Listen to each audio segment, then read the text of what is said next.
first one, why is there no contact information for the panelists? So for folks who would like to follow up on additional information, I think that's very crucial.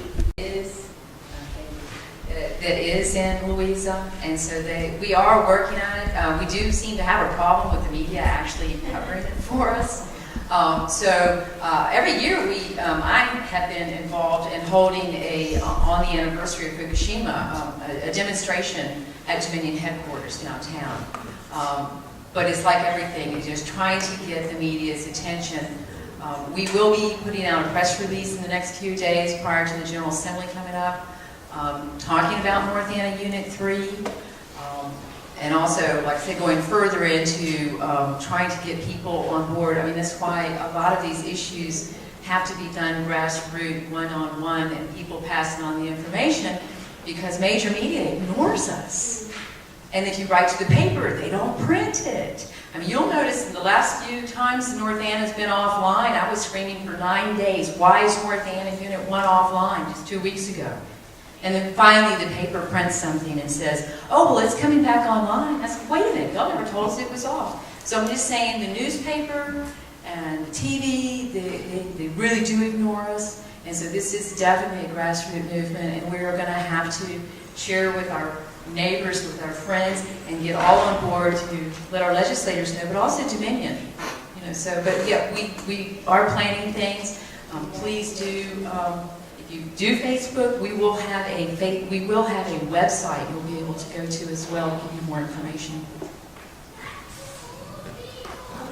I know the Richmond Times-Dispatch is lacking when it comes to publishing letters, but I did want to remind you all, you can submit letters to other state newspapers. The Virginia Pilot out of the Tidewater area has been pretty good, and the Roanoke Times has actually been really good about publishing environmentally friendly letters and doing a good job with that. And if they are published, then sometimes VPAP, are you all familiar with VPAP? The Virginia Public Access Project. So it's vpap.org. And they have a daily newsletter that they usually send out. Sometimes they'll get picked up with that. And the legislators pay attention to that. Go ahead and submit to the Richmond Times, but remember there's other ways that you can get published and get the word out. And it is very alarming, and the public deserves to know. We have someone over here. I think we have a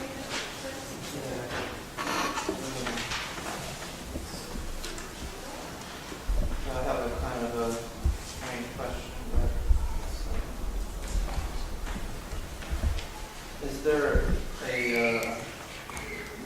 statistic where you can link the CO2 equivalence emissions to the change in quality of life index or happiness index or social progress index? I haven't heard of anything like that. But that would be very interesting. So I'll have to do a little bit of research and digging around among my contacts to see if that's been done yet. But I can give you my card. And by the way, I do have cards. We all have cards up here. So if you'd like more information from us. Sir, did you need contact information?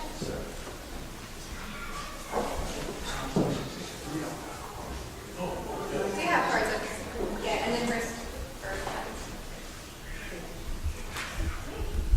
Really powerful, but we're more powerful than Dominion is, and we have the truth on our side. But I mean, yeah, there's civil disobedience and things like that, but I don't think it's necessary. I feel really good that we're going to be. Show up. We need to show up. Show up. We need to show up. And so what really scares me about it is that after it, it cracked the memorial or whatever it was. And this is the first time I'm finding out where that quake came from. That's what scares me. The news covered it for weeks, but I still didn't know where it came. They didn't know where it came from. And I knew that they did, but this is the first time I'm hearing about this. And I think it behooves us to realize that we live in a corporatocracy. That's not just a catchphrase. It's our reality. because the newspapers are corporations. And that's why we don't hear about things, because the powers that be don't want us to know it, obviously, right? So I'm thinking about what they were saying. Is there a way to do it outside? What I think is that there's many ways to do it, and you have to do all of them. You have to deal with the government. You have to. Even though it's a corporatocracy, we have to. But we, like you said, we have to show up. And regular people like me, what we have to do is what everybody else is doing and put it all together. There has to be numbers. And we will be heard. Well, that's why, it's a link to where we're going to have a coalition, and we're going to need everybody on board. And I would like to also remind everybody that is a homeowner, you need to check with your insurance, because as it stands right now, your home is not covered by an earthquake. Nobody's home is covered by a nuclear disaster. So check your homeowner's insurance. And there was just a study recently that was released linking the frequency of the earthquakes in Ohio to fracking. And now they've been fracking in Virginia. They're talking about fracking in the George Washington National Park. So these are all areas with discernment. If we concentrate on it and keep hammering it, that we will be successful. Hey guys, so we have 15 minutes and we have a lot of hands up, so I just want to make sure to keep comments low and just do questions for the panelists right now. Question and concern is, okay, so like we're doing a fracking because coal wasn't sustainable enough, and then a lot of my family's from Pennsylvania, and like you say like this is bad, and then people are like, well, our friends are losing jobs, our family members, and then with the wind-blown propellers, there are other problems with that because birds, specifically eagles, are getting killed because of them, and then just with technology constantly like growing every year and month, we're using nuclear power and electrical energy for that too, and I'm trying to figure out like what are we going to do that's better, because if the corporations are the ones that have the power and those are the ways people are getting jobs, and the government isn't subsidizing environmental jobs, what can we do as people? And I'm not trying to be negative, because this is something I really care about, but I feel like we live in a corporate world, and it's like really hard to get out of it, and I feel like we're kind of trapped. So.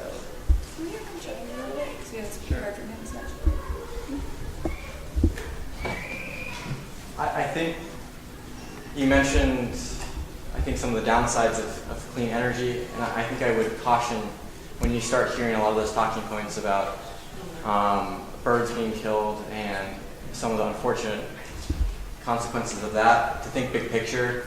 What would happen if we don't put in solar, wind, and other types of clean energy? There's going to be a lot more organisms and species lost if we don't address climate change.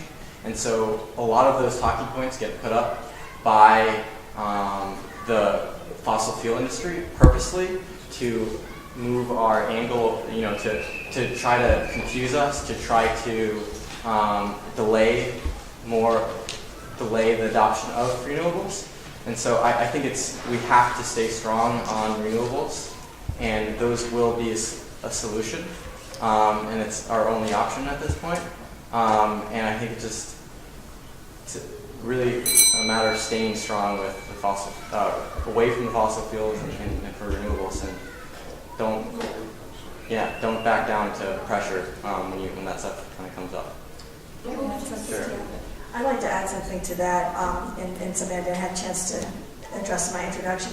The solution to all of this is going to be energy efficiency, not only to the environment, but for our economy. If you look at the Germans, if you want to get hope, you look at the German economy. They have reduced using passive house construction and renovation their energy costs down to 15 to 20% of what it used to be. So if you have a $100 electric bill, imagine only paying $15 to $20. And then think about what that's going to do for your personal income, your community's income, and how things are going to thrive. And these are the types of jobs that cannot be outsourced. This has to do with insulation, replacing windows and doors, and having factories that create that. That's the solution for our economy. That's going to be a solution for our environment. And the wind turbines, there's been innovations. They can do vertical instead of horizontal. That doesn't do the best. But we have the information. What we have are a bunch of greedy people that are preventing us from implementing them that's going to make our society thrive. So you have something up here? I just want to, can I get everyone's hands up that are waiting right now? Quick comment. Somebody just like that. My comment is that in addition to the major newspapers, you want to check other papers. We have about 15 African papers in the state of Virginia, other ethnic papers.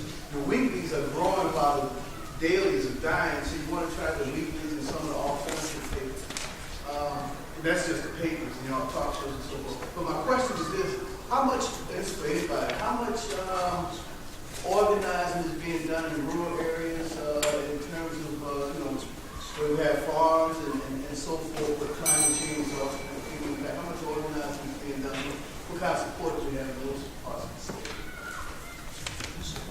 I just want to mention something really quick because there was actually supposed to be a fifth panelist, and it was someone from Free Nelson, and they are rural organizers, and she was ill today. So I forgot to mention that, and I just wanted to throw that out there, but I'm sure someone else can talk about it. As far as the gift that we get for these pipelines is that it's bringing these issues home to rural Southwest Virginia. So in some ways it's a good thing because it's been a lightning thing. And if you go to Virginians Against Pipelines or Mothers Against Pipelines, there's videos out there. We are humming down there, and we really have our act together. It's going really well down there. So we are organizing and working as hard as we can. Because I have something right here.